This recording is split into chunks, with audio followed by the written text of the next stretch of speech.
আপনি যদি অনেক বছর বাঁচেন তাহলে আপনার জন্য অনেক সুযোগ আসবে। রাজধানীর বাংলা একাডেমিতে building mental health ecosystem for Gen Z alpha and beta generation শীর্ষক একটি গুরুত্বপূর্ণ সেমিনার অনুষ্ঠিত হয়েছে। অনুষ্ঠানে প্রধান অতিথি হিসেবে উপস্থিত ছিলেন প্রবাসী কল্যাণ ও বৈদেশিক কর্মসংস্থান মন্ত্রণালয়ের প্রতিমন্ত্রী মোহাম্মদ নুরুল হক নূর। বিশেষ অতিথি হিসেবে উপস্থিত ছিলেন মাননীয় সংসদ সদস্য ডক্টর আতিকুর রহমান মুজাহিদ সহ বিভিন্ন ক্ষেত্রের বিশেষজ্ঞ ব্যক্তিবর্গ। সেখান থেকে আমার এই ফাউন্ডেশন দ্য বাংলাদেশ সেমিনারে বক্তারা বর্তমান প্রজন্মের মানসিক স্বাস্থ্য সংকট ও এর সমাধান নিয়ে গুরুত্বপূর্ণ আলোচনা করেন। বক্তারা বলেন, মানসিক সুস্থতার জন্য সর্বপ্রথম আমাদের পারিবারিক ইকোসিস্টেমকে শক্তিশালী করতে হবে। তিনি একে অপরকে মূল্যায়ন করার উপর গুরুত্ব আরোপ করেন এবং বলেন, পারিবারিক বন্ধন মজবুত হলে সমাজেও ইতিবাচক পরিবর্তন আসবে।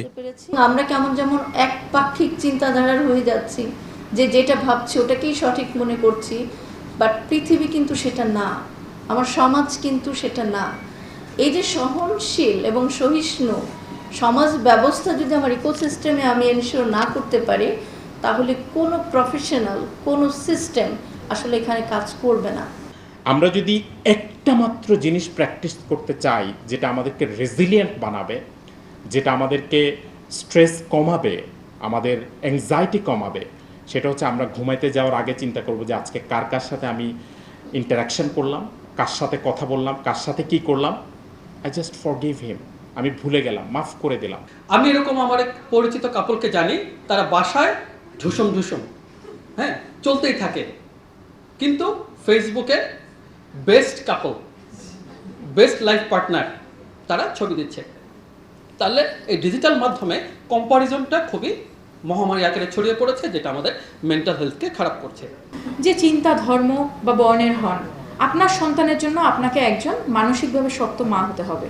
সো দ্যাটস ওয়াই আসলে আমরা চেষ্টা করব আশপাশের মানুষকে একটি সুস্থ পরিবেশ দিতে, নিজেদের আচরণ দ্বারা যেন আমরা অন্যের মেন্টাল হেলথ বা অন্যের কষ্ট হয় এ ধরনের কথা থেকে বিরত থাকি। অন্তত প্রতি বছর 1,500 থেকে 2,000 মতো শিক্ষার্থী আত্মহত্যা করে। এটা বাংলাদেশে সর্বমোট 15 থেকে 20,000 মানুষ সুইসাইড করে।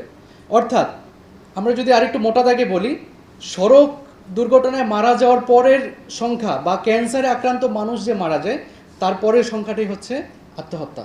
এবং এটাকে স্যার একটা কথা বলছেন যে এটাকে আমরা কন্ট্রোল করতে পারি।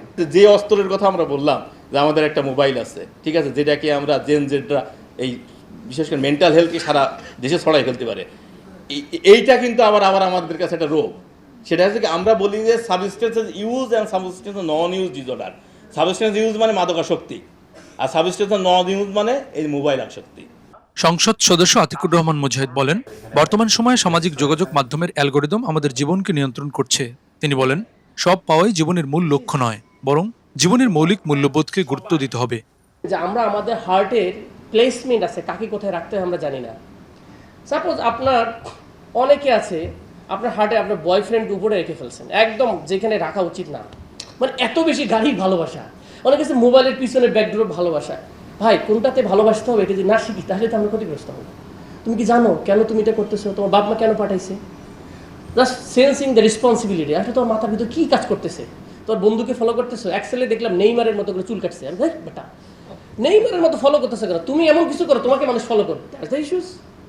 মানে আপনার সাইকোলজিকে আরেকজন ইনফ্লুয়েন্স করতেছে। এখন তো অ্যালগোরিদম আমাদেরকে ইনফ্লুয়েন্স করে। ট্রেন্ডিংয়ে আসলে সবাই ছবি দিতেছে, আমি হোয়াট ইজ দিস আমি বুঝি না। ইভেন বেডরুমের ছবি পর্যন্ত আমরা দিয়ে দিই। আরে ভাই, এটা তো প্রাইভেসি নষ্ট করে ফেলেছে। তার মানে আমি সেন্স হারাই ফেলছি। অনেস্টলি স্পিকিং, কেউ বই পড়ে না।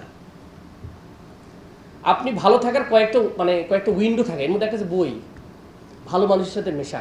প্রধান অতিথি মোহাম্মদ নুরুল হক নূর বলেন, তরুণ সমাজ প্রযুক্তির অতি ব্যবহারের কারণে নানা সমস্যার সম্মুখীন হচ্ছে।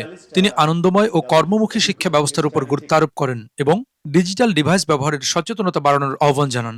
সামাজিক যোগাযোগ মাধ্যমের ফলে আসলে একটা, আমি মনে করি যে একটা নতুন, বিশেষ করে আমাদের দেশের মতো সোশ্যাল মিডিয়া ইউজারের ক্ষেত্রে জনসংখ্যা বিবেচনা করলে বোধহয় বাংলাদেশের মানুষের মতো এত কোনো দেশে এত সোশ্যাল মিডিয়া ইউজ করে। আমরা বিশেষ নয়টা দেশে গিয়েছি, দেখেছি অনেক জায়গায় পাবলিক ট্রান্সপোর্টে কিংবা বিভিন্ন পার্কে, বিভিন্ন জায়গায় যখন ঘুরেছি, বিভিন্ন স্পটে, এরকম দেখিনি আমাদের দেশের মানুষের মতো এত মোবাইল ইউজ করে।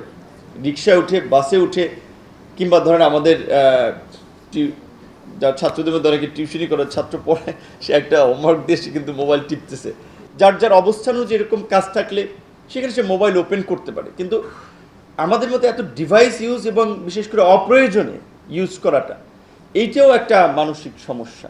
তো এইগুলোর জন্য আমার মনে হচ্ছে যে একটা প্রতিকারের কথা ভাবতে হবে। বক্তারা সর্বসম্মতিক্রমে বলেন, মানসিক স্বাস্থ্য বিষয়ক সচেতনতা বৃদ্ধি, স্টিগমা দূরীকরণ এবং সকল স্তরের সেবার বিস্তারই পারে একটি সুস্থ ও সচেতন প্রজন্ম গড়ে তুলতে।